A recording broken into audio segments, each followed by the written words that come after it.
দিবস ভিত্তিক কর্মসূচি, দলের হীরক জয়ন্তী উদযাপন সহ ১৬টি এজেন্ডা নিয়ে মঙ্গলবার সন্ধ্যায় দলের সভাপতি শেখ হাসিনার সভাপতিত্বে গণভবনে বসে আওয়ামী লীগের কেন্দ্রীয় কার্যনির্বাহী সংসদ। সূচনা বক্তব্যে প্রধানমন্ত্রী জানান, ১/১১-র সময়ে তার বিরুদ্ধে করা মামলাগুলো তদন্ত করে প্রতিবেদন দিয়ে আদালতের মাধ্যমে বাতিল হয়েছে। এখানে সরকার কোনো মামলা প্রত্যাহার করেনি। আমার প্রত্যেকটা মামলা কিন্তু তদন্ত করে রিপোর্ট আমি নিয়েছি, কোনো মামলা প্রত্যাহার না।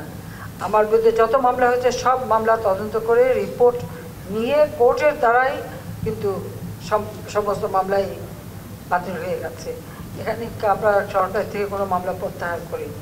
বিএনপি নির্বাচনের সমালোচনা করায় শেখ হাসিনা বলেন, দ্বাদশ সংসদ নির্বাচন দেশের ইতিহাসে সহিংসতামুক্ত সুষ্ঠু নির্বাচন হয়েছে। এখনো একটা দল যার কোনো মাথামুন্ডু নাই। তাদের যিনি চেয়ারম্যান ছিলেন তিনি সাজাপ্রাপ্ত আসামি, যিনি দায়িত্বপ্রাপ্ত চেয়ারম্যান সেও সাজাপ্রাপ্ত আসামি এবং দেশান্তরী। আমরা ডিজিটাল বাংলাদেশ করেছি যে সেই সুবাদে সারাক্ষণ অনলাইনে শুধু নির্দেশ দেয় এবং সেই সিদ্ধান্তেরও ঠিক ঠিকানা নেই। আজকে এরে বহিষ্কার করে, কালকে আবার তাদের দলে বিরায় নেয়, কালকে আবার ওরে বহিষ্কার করে, তাকে দল বিরায় নেয়। তাদের কোনো সিদ্ধান্ত নেই। আর নির্বাচন করবে না আমাদের অধীনে। আমাদের অধীনে নির্বাচন নিয়ে প্রশ্ন তোলার দিয়ে তারা, যাদের জন্মই হয়েছে ভোট চুরির মধ্য দিয়ে, তারা আবার প্রশ্ন করে কিভাবে। ফিলিস্তিনে গণহত্যা বন্ধের আহ্বান জানিয়ে সরকার প্রধান প্রশ্ন তোলেন, ইসরায়েল বিরোধী বিক্ষোভে যুক্তরাষ্ট্রের পুলিশ যেভাবে হামলা করেছে তা কোন মানবাধিকার? ইসরায়েলের গণহত্যার বিরুদ্ধে আমেরিকার বিভিন্ন বিশ্ববিদ্যালয়ের ছাত্র শিক্ষকরা আন্দোলন করছে।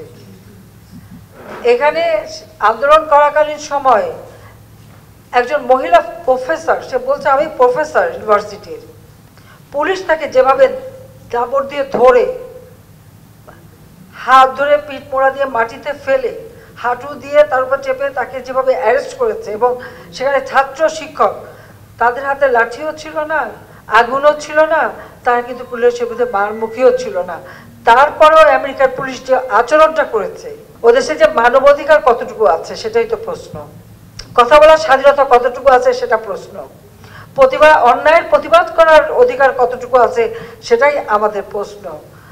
বাংলাদেশের উপর মানবাধিকারের রিপোর্ট লেখে, নিজেরা আয়নায় চেহারাটা দেখে না, এটাই হচ্ছে বাস্তব কথা। তারা যেভাবে আচরণ করে, আমাদের পুলিশ তো তা করেনি। ধৈর্যের পরিচয় দিতে যে উল্টো তারা মার খেয়েছে বিএনপি রাতে, তারা যেভাবে মাটিতে ফেলে মেরেছে। আজকে যদি আমেরিকার একটা পুলিশের গায়ে যদি এভাবে কোন দলের লোক হাত দিত, তারা কি করত?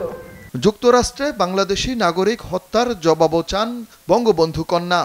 আমাদের বাঙালি পরপর কতজন মারা গেছে, সেদিনও 2 জন বাঙালিকে নির্মমভাবে হত্যা করেছে। আমরা এর প্রতিবাদ জানাই। একটা বাচ্চা ছেলে মার কাছে বাড়ির মধ্যে ঢুকে সে বাচ্চাকে গুলি করে মেরেছে। কি জবাব দেবে আমাদের যারা এখন মানবাধিকারের গীত গায় এবং বাংলাদেশে মানবাধিকার খুঁজে বেড়ায়, তারা এর কি জবাব দেবে? আমি সেই জবাব চাই। সেই মানবাধিকার সংস্থা, জাস্টিস ডিপার্টমেন্ট বা যারা আমাদের স্যাংশন দেয়, যারা আমাদের উপরে খবরদারি করে, তাদের কাছে আমার জবাব চাই আমি, যে আমার বাঙালি কেন মারা যাবে। চলমান দাবদাহে দেশবাসীকে সাবধানে চলার পরামর্শ দেন প্রধানমন্ত্রী। তিনি বলেন, শত্রুর মুখে ছাই দিয়ে বাংলাদেশের অগ্রযাত্রা অব্যাহত থাকবে। শত্রুর মুখে ছাই দিয়ে বাংলাদেশের অগ্রযাত্রা অব্যাহত থাকবে। জয় যাদব, দেশ টিভি, ঢাকা।